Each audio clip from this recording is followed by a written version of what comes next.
Ma'lum bo'lishicha, Ilhom To'xta guruhi Xitoy tarafidan muddatsiz qamoq jazosiga hukm qilingan professor Ilhom To'xtani 2024-yillik Nobel tinchlik mukofotiga nomzodlik ko'rsatish uchun davomli tirishchanlik ko'rsatmoqda ekan.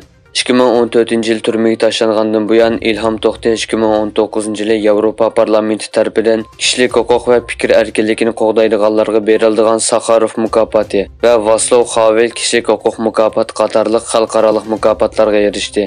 Ilhom To'xta guruhining qurg'uvchisi Anvarjon o'zining keyingi nishonining Nobel tinchlik mukofoti ekanligini ta'kidlab mundaq dedi: O'z xalqining erkinligi va huquq uchun o'zini qurbon qilgan Ilhom To'xtaning dunyodagi eng nufuzli mukofotga erishishi, uning Uyg'urlar uchun qilgan ko'rishining xalqaro jamiyat tomonidan yana bir qadam e'tirof qilinganligini ifodalaydi. Xitoy hukumatining Uyg'urlarga qarata ijro qilayotgan chegara halqagan zulm va hujumlari yaqinqi yillarda bag'ansiri avjiga chiqayotganligi ma'lum. Ana shu xil hujumlarning biri 3-noyabr kuni Uyg'ur harakati tashkilotini nishon qilgan. Mazkur tashkilotning to'rbeti 3-noyabr kuni noma'lum xakerlarning to'r hujumiga uchragan hamda butunlay polish holatga tushirib qo'yilgan. Shuning bilan birga to'rbat yuzidagi barliq mazmunlar o'chirilib, uning o'rniga Xitoy markaziy hukumatining xabarlari choplab qo'yilgan. Tashkilotning ijroiya direktori Roshan Abbas bu vaqtda Twitter betida uchur yo'llab, o'zlarining Xitoy hukumatiga qarshi faoliyatlarining bu qatimqi to'r hujumiga sabab bo'lganligini eskartgan. Xitoy jinoiy ishlar guruhining 7 a'zosi Avstraliyada davlatning eng chong pul perevod qilish shirkati orqali necha 100 million dollar pul yig'ganligi uchun qo'lga olingan. Avstraliya soqchilari bu vaqtda e'lon qilgan bayonotida Uzun daryo jinoiy ishlar guruhining dunyodagi eng chong mustaqil pul perevod shirkatlarining biri bo'lgan Changjiang tashqi perevod orqali 2020-yildan 2023-yilgacha bo'lgan oralikda 229 million Avstraliya dollari yig'ganligini bildirgan.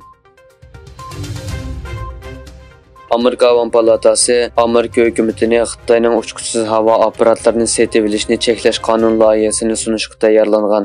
Angliya pul muomala vaqt gazetining xabarida bildirilishicha, Amerika Avam palatasining Amerika bilan Xitoy kompartiyasi o'rtasidagi strategik raqobat komitetining alohida xodimi, shundaqla Cumhuriyetchilar partiyasining raisi Mike Gallagher va demokratchilarning yuqori darajali parlament a'zosi Raja Krishnamurti chorshanba kuni Amerika bexatarlik uchquchsiz aeroplani qonun loyihasini sunadi ekan.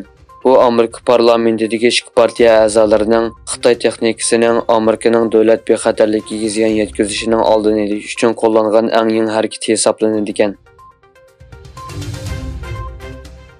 Xitoy poytaxti Beijingda tunugun Xitoy bilan Amerikaning dengiz ishlari masalasidagi kengashish mexanizmi doirasida yig'in o'tkazilgan. Bu yig'inga Xitoy tashqi ishlar ministri Chigara va dengiz ishlari mudiri Hong Liang va Amerika davlat ishlar kotibiyatining Sharq Osiyo ishlariga mas'ul muavin ministri Mark Lambert birlikda riyosatchilik qilgan. Ikki davlatning dengiz okean ishlar tashkilotlari va davlat mudofaa ministrligining vakillari maslahatga qatnashgan. Avstraliyaning G'azadagi almiy gaz musofirlar lageridagi bir uyga qilgan hujumida ko'pinchisi ayollar va bolalar bo'lib 21 odam hayotidan ayrildi. Belgilanishicha, Avstraliya armiyasi yana Indoneziya doktorxonasining atrofida kam deganda 15 qatim havo hujumi olib bordi. Telezator rayonida suv omborlarining bombardimon qilinishi natijasida atrofdagi uylar suv ostida qoldi. Yana bir tarafdan Avstraliya armiyasi 7-oktyabr hujumi boshlangandan buyon 345 askarning o'lganligini e'lon qildi.